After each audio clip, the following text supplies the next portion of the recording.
For 10 years, I believed my marriage was built on honesty. That's what made the truth so devastating.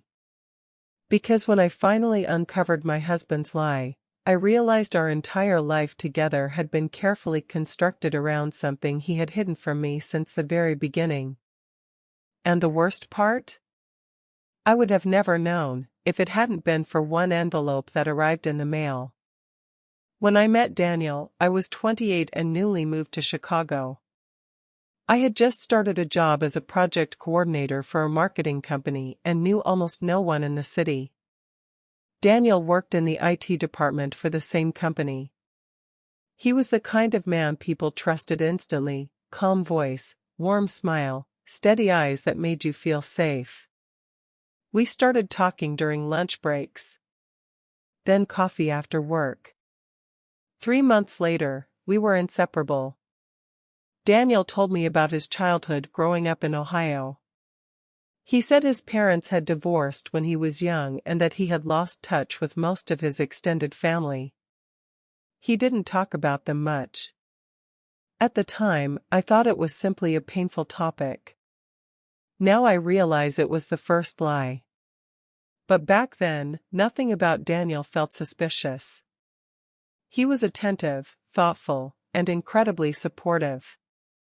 When my father got sick during our first year together, Daniel drove 8 hours with me to visit him in the hospital. When I doubted my career choices, he encouraged me to apply for promotions I never thought I deserved. 2 years later, he proposed. It was a quiet moment at home on a rainy Sunday afternoon. No grand gestures. Just Daniel kneeling in our living room, holding a simple diamond ring. "I don't want to spend another day without calling you my wife," he said. I said yes before he could even finish the sentence. Our wedding was small. Daniel said he didn't have many relatives to invite, and I didn't question it. Only 2 people from his side attended, a college friend named Mark and an older woman he introduced as his aunt. Everything seemed normal. Our marriage began like most happy marriages do, full of plans and promises. We bought a small house in the suburbs 3 years later. We adopted a golden retriever named Charlie.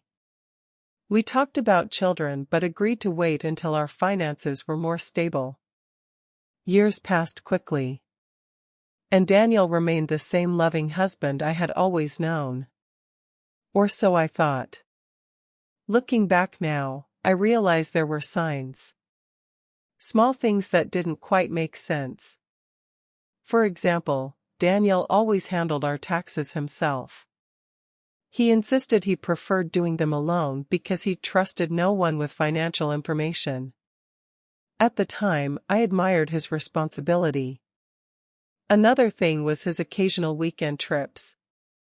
Every few months, Daniel would say he needed to travel for work training. Sometimes overnight. Sometimes 2 days. I never questioned it because his job often required technical certifications. And every time he returned, he brought small gifts. Chocolate. Flowers. Once, a bracelet. It made me feel loved. So I ignored the tiny voice in my head asking why he never talked about those trips in detail. 10 years passed. 10 years of what I believed was a happy, stable marriage. Then everything changed on a Tuesday morning. I had taken the day off work because I was waiting for a delivery. Around noon, the mail arrived. Bills. Advertisements. And one official-looking envelope addressed to Daniel. Normally I wouldn't open his mail. But this envelope looked urgent, and Daniel had once told me I could open anything important if he wasn't home. So I did. Inside was a letter from a law firm. At first, I thought it was some kind of mistake. The letter referenced a child support payment that was overdue. My stomach dropped. Child support?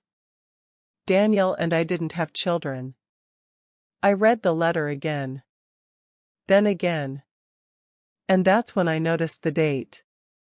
The payments had been ongoing for 10 years. Exactly 10 years. The same amount of time we had been married. My hand started shaking. There had to be an explanation. Maybe it was identity theft. Maybe someone had used his name. But deep down, I already knew something was terribly wrong. When Daniel came home that evening, I was sitting at the kitchen table with the letter in front of me. He walked in, smiling like usual. "Hey, sweetheart." Then he saw my face. And the smile disappeared. "What's wrong?" he asked. I slid the envelope toward him. He didn't even open it.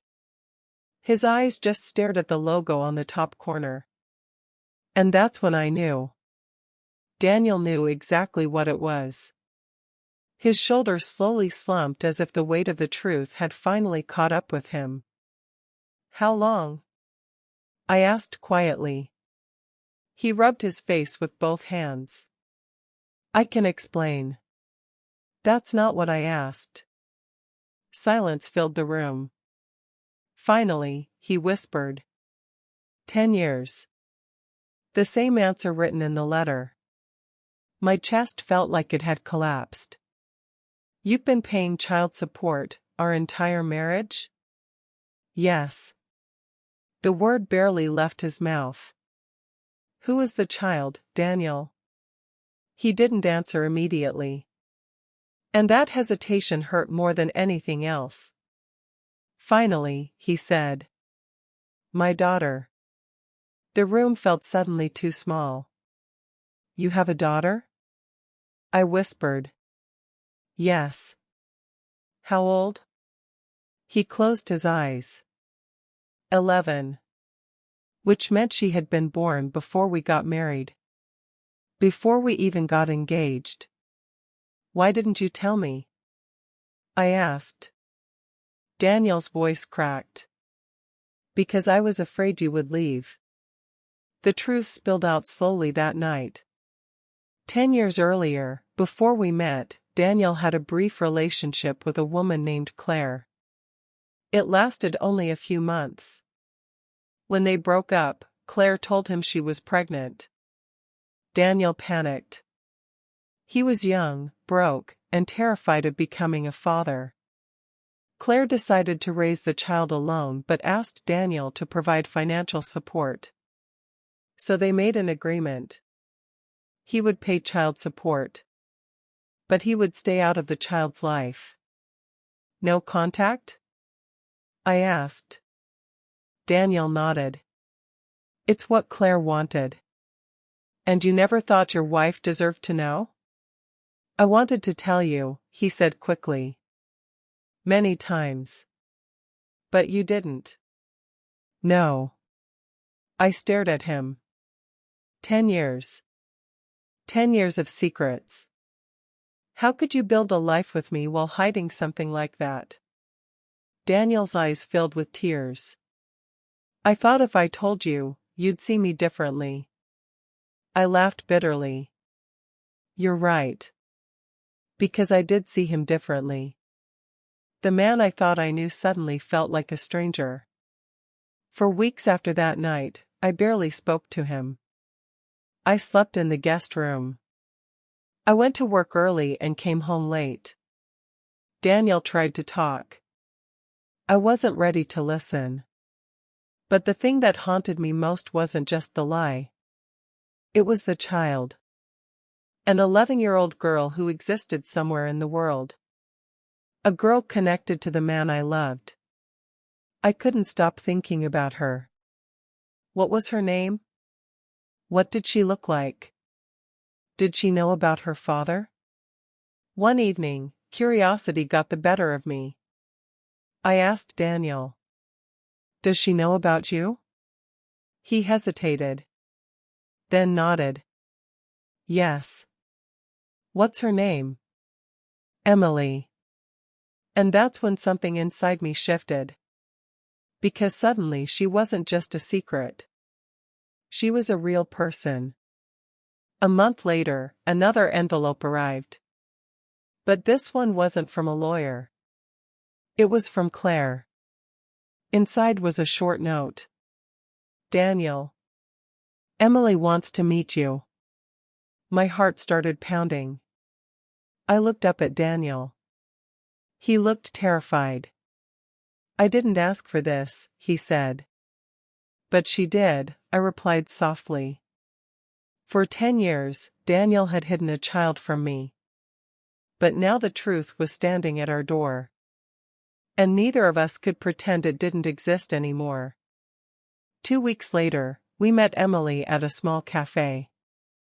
I expected resentment, anger, awkward silence. Instead, an 11-year-old girl walked in with long brown hair and nervous eyes.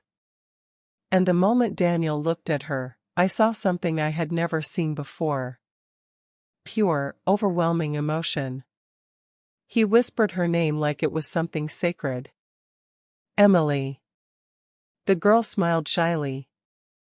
Hi. Dad. That single word shattered the last piece of anger I had been holding on to. Because suddenly I realized something painful. Daniel hadn't just lied to me. He had been lying to himself for 10 years too. Trying to pretend he wasn't a father. Trying to pretend that part of his life didn't exist. But now it did. Standing right in front of us. And everything was about to change. That meeting lasted 2 hours. 2 hours that felt like the beginning of an entirely new chapter in our lives. Emily asked questions about Daniel's childhood. About his job. About his favorite movies. Daniel answered every single one like he had been waiting years for the chance. Watching them together was complicated. Part of me still felt hurt. Betrayed. But another part of me saw something beautiful. A father and daughter meeting for the first time. Something that should have happened years earlier. When we drove home that night, Daniel looked at me nervously. I know I don't deserve forgiveness. I stared out the window for a long moment. Then I said something I hadn't expected to say. You don't. He flinched. But. He looked at me again. I do believe people can change. His eyes filled with tears. You mean that? I nodded slowly. But there are no more secrets. Never again, he promised. And for the first time in weeks, I believed him. Today, 2 years have passed since that envelope arrived. Emily visits us twice a month. Our dog Charlie adores her. Daniel never misses a chance to see her.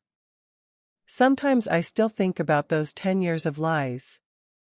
But I also think about something else.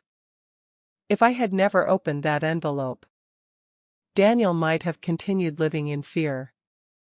Emily might have grown up without truly knowing her father. And our marriage might have remained built on a fragile foundation of half-truths. Instead, the truth broke everything apart. So we could rebuild it. Stronger. More honest. More real than before. Because sometimes the most painful discovery isn't the end of a marriage. Sometimes it's the beginning of the truth.